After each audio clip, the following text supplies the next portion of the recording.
Ni satu lagi 2 lebih. Purple pun not bad. Lawa juga ni.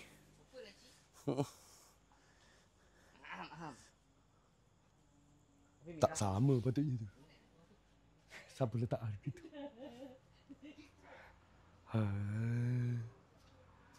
Budak Boyjan tak salah harga. Budak salah harga. Jangan tunjuk.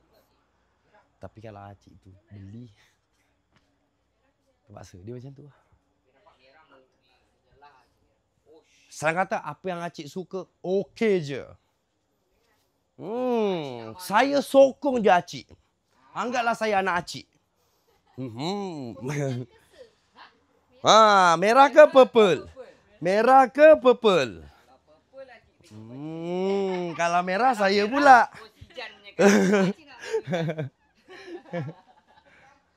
Hitam tak ada, hitam tak ada. Tak nak. Hitam tak nak.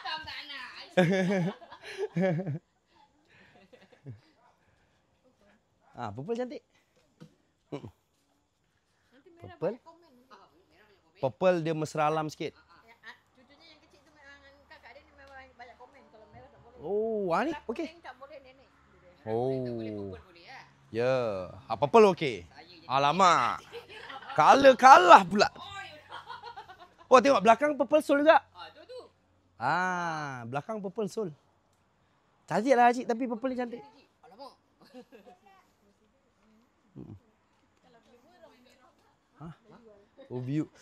Viewer minta ni? Merah.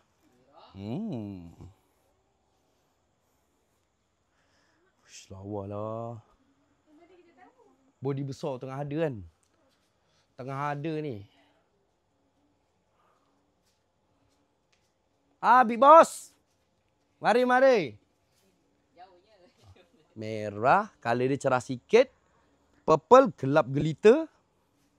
Yang mana satu idaman kalbu, niat di hati, nak beri perabot baru, nak balik kampung jauh berbatu.